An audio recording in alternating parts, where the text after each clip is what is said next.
3 traps in having a secure job. In the last video, I was talking about the financial quadrant, cash flow quadrant, and I talked about the 4 quadrants. Now, the right hand side comprised of B and the I quadrants, and then the left hand side comprised of the E and the SC quadrants. People who follow into the E and S quadrants have what we call secure jobs, while the other people they just run their businesses or they are investors. Now the difference is that when you're on the right, you seek financial freedom, I mean security. When you're on the right, you have what we call financial freedom. In this video, I'm going to discuss why people choose or seek job security and get stuck in there. Welcome again. The primary reason many people seek job security is because that is what they are taught to seek, both at school and at home.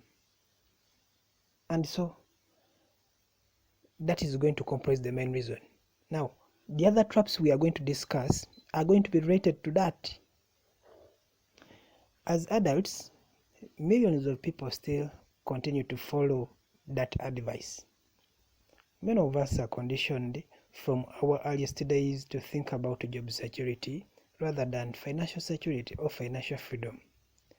And because most of us learn little to nothing about money at home or at school, it is only natural that we cling ever more tightly to the idea of job security instead of reaching for financial freedom. If you look at the cash flow quadrant, you will notice that the left side is motivated by security, while the right side is motivated by freedom. And that is what you're seeing in there. Now, what are the traps that are going to get you when you cling on financial security? Trap number 1 is the debt trap.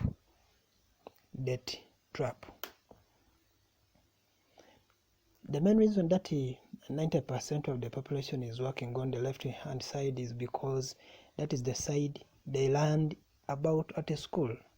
After leaving school, they often end up with lots of expenses and may fail into debt. This means they must cling ever tighter to a job or to professional security just to pay the bills. And you know what causes that? I call it following the script.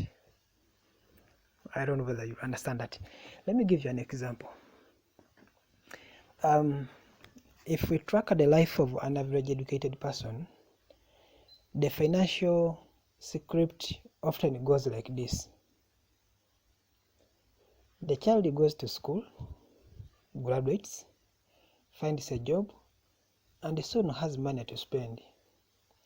The younger adult now can afford to rent an apartment, buy electronics, those are subwoofers, the TVs, the smartphones, and then the like. You see, the adult now can buy clothes, some furniture, and of course a car. Soon the bills begin to come in. You understand that? Because you'll be now paying for subscriptions, buying airtime, and then the like. One day, the adult meets someone special and the sparks fly. Wow. They fall in love and get married. For a while, life is blissful because the two can live as cheaply as one, with only one rent to pay. They can afford to set a few shillings aside, some money aside. Could be Kenyan shillings, could be dollars, could be Rwandese rupees, whatever. And what you set aside, you can buy a dream of all your young couples, their own home.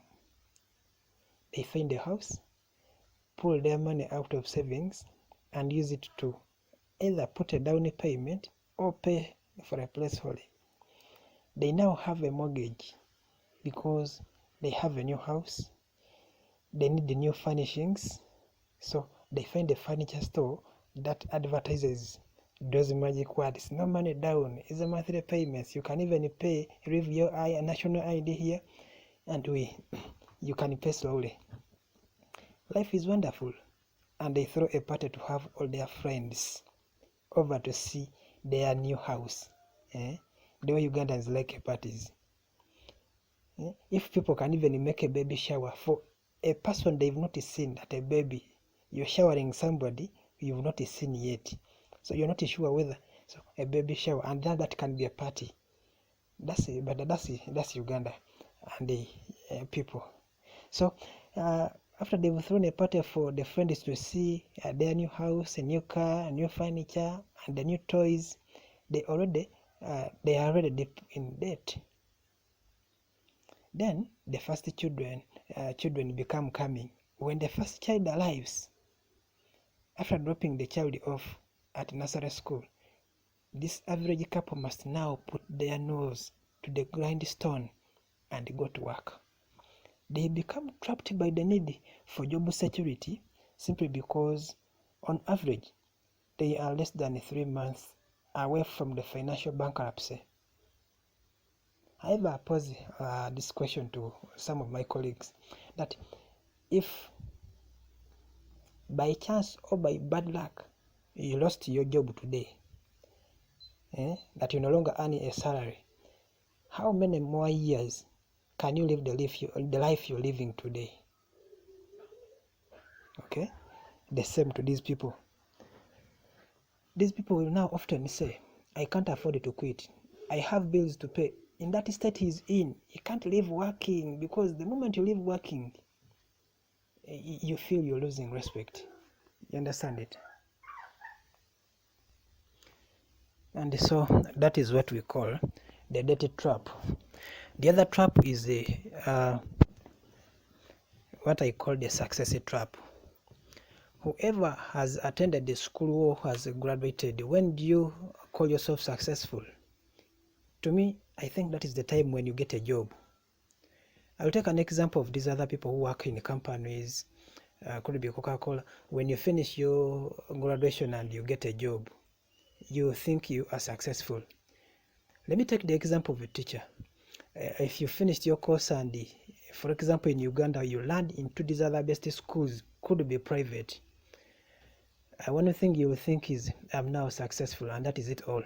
However, there you will not dictate, they will dictate over your working there. And because they give you some money relatively higher than the rest of the other average schools, you will think you will dance to their tunes.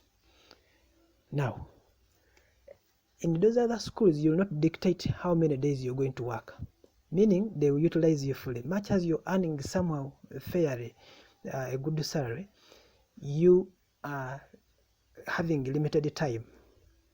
And so, by so doing, you cannot think of other forms of investment. All you know is to go and work for a company. The more you work, the more you make the owner richer.